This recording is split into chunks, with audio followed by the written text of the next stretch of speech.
No team news. Brilliant, thank you. And tell us, how have the last few days been? You're coming off the back of a win in the WSL, so what's kind of the mood within the team this week? Yeah, everyone of course happy with the win. We said 3 points was the most important thing on that day, and we did that together. So very happy with that, and I think we've had a productive review day with the players. With some really good constructive outcomes, and we've been working hard in the build-up to the Benfica game. Emily, how much of a boost is that heading into Benfica coming off the back of a win in the WSL? Yeah, I mean, it's huge. I think we know with the Champions League, anything can happen and it's a bit chaotic, so I think we're prepared for that, we're ready. And then, like you said, getting off a win, it always is a confidence boost. But then for us, we know going to Lisbon, it's going to be difficult, but I think we're excited and ready for the challenge. You haven't played Benfica before. Can you just chat to us a little bit about what you're expecting to see from them? Yeah, I've played against them a couple of years ago. They're a very aggressive and intense team to play against. They have a psychological presence, if I can say it so they will be intense from that perspective as well. I think they believe in what they're doing. We're going to play at the big stadium. They're going to have a crowd. We also have fans coming, which is great. So we expect a lot of intensity in the game, which we want to match and always want to bring as well. And we want to deal with it in a good way and create control in the game for ourselves. And going back to Lisbon as well, can I just ask you about, I guess, is there a level of excitement amongst the girls for going back and playing again in Lisbon? I mean, we know it's going to be warmer there than it is here, so that's always a little bit exciting. But no, I think again for us, we understand it's a new year. We're playing different opponent and just a different stage in general. So I think with that, yes, it was an amazing moment and memory, and going back to it, there will be some nostalgia. But I think at the end of the day, we have a game, we have a job to do, and I think we're all focused on that. And Renee, you've spoken so far this season about perhaps results not coming as easy as you would have liked. Is there a different feel to things when you kind of switch into Champions League mode, given how much success you've enjoyed in the competition? We're of course very aware that if you represent Arsenal, you have to compete in all competitions, and that's what we want to do. It's very special. I think I said it the other night before Lyon. It's very special for players to compete in the Champions League. I think when you're young, growing up. When I grew up, it wasn't an option, and it wasn't there, and it was only a dream, and now it's there, and that's fantastic. And you get to compete against the best teams in Europe, and yeah, so we're very excited about tomorrow night under the lights. So we look forward to the game. And just finally, please, can I ask you about Katie Reed getting her first senior England call-up and your reaction to that? Yeah, I'm so happy for Katie.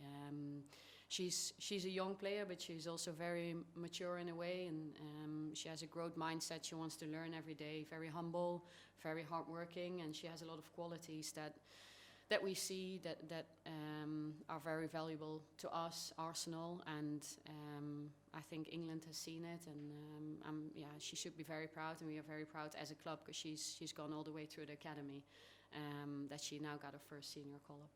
I know Serena's described her as a huge talent, but finally, can you just please tell us what she's like to play alongside?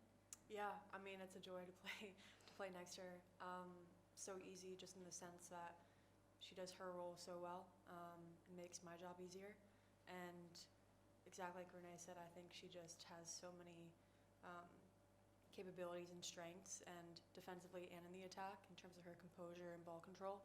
And so yeah, I think in some ways we're not surprised that she got the call up. She's been playing so well, stepped up into the role really well, and it's just really exciting for her. Thank you. Yeah. Right. Emily, first of all, could you just share your Champions League memories going back to Lisbon last season for the final now, returning to Benfica tomorrow? What specifically? What memories? There's a lot. So, which do you mean exactly? Just after the win, or? Yeah, just like the whole occasion going back tomorrow, really.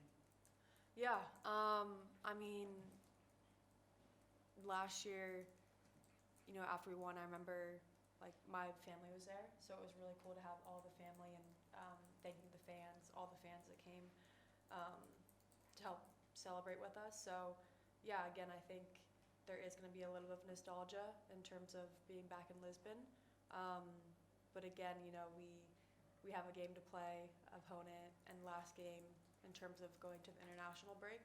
So I think all of us are, you know, just kind of ready and prepared and want to get the game going and play. How do you sum up the season so far defensively going into this game with Benfica tomorrow? Yeah, I mean, I think, you know, when you look at Champions League and us playing against Lyon, it was a really tough game. They're a very strong team. I think, again, we know with Champions League it can be so unpredictable and a bit chaotic. But I think learnings from Lyon, we know that we need to start strong, start quick, and be able to, you know, withstand their attack. And so with that, I think we take the learnings from Lyon. And then again, like Renee said, with the physicality of Benfica, match it and go further and see how it goes. And Renee, what's your assessment of Benfica going into this game in terms of their coach and players? They have good players on the pitch. I think they look disciplined and very together in everything they do. They have a sense or a factor of unpredictability in the way they play or the way they can set up. Sometimes spaces get really tight and it gets really intense, so that's going to be our challenge to keep spaces big and be really good in the spaces when they get tight. They will be aggressive on us, they will put pressure on us, and we'll have to be composed and well positioned and have good technical detail to play away that pressure. So we expect a hard game, a very different game from the game against Lyon, but we look forward to the challenge. Thanks. We'll come to you to the call now. Tim, in the mystery location. I'm in Magnitude playing at Lisbon Airport, so I hope you can hear me okay.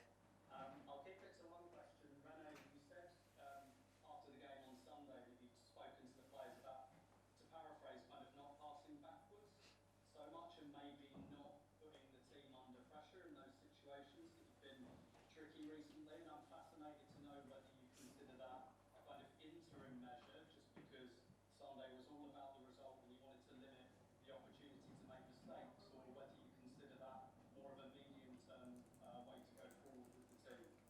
Yeah, no, medium term, definitely long term. I think it was a key thing for us in that game against Brighton, against that type of opposition, but also the learnings from our games before. And I think we're so good. We're such a good team on the ball. We want to be brave on the ball. We want to have forward intent. We want to give options going forward. And you see that football is changing. It's developing so quick, and there's more and more teams. I would say, in principle, all WSL teams who have the capacity physically and tactically to put pressure on. And we just want to find ways to beat that press, but also not invite the press. And that's what we've been working on. And it's the same in Europe. There's some really aggressive, high-pressing, physical teams. So that's something we've been working on. Saying that, we know that we have good goalkeepers that are very capable on the ball. So at the right times, we do want to use our goalkeeper as well. But no, we believe in ourselves and our own abilities on the ball. And could I just follow up on that, on maybe whether you have that sense that maybe Arsenal have been playing too close to their own goal at times this season, and maybe trying to shift that emphasis and get the ball and get the play closer to the opposition's goal? Yeah, that's where we want to spend our time, ideally. But I think most coaches would say that, most teams would say that. You want to spend time in the attacking half. And you have to find ways to get there. And like I said, football is changing. It's changing quickly. I think football goes in trends. You see across all levels of football, and man and women's football, there's a lot of high-pressing teams, especially from that situations. Those are the triggers. So, yeah, we want to find the tools and the ways to get forward, of course, like any other team, and then be able to spend time in the attacking half. Thanks, Renee. See you tomorrow. Thank you. See you tomorrow. Thanks, Tim. Dan?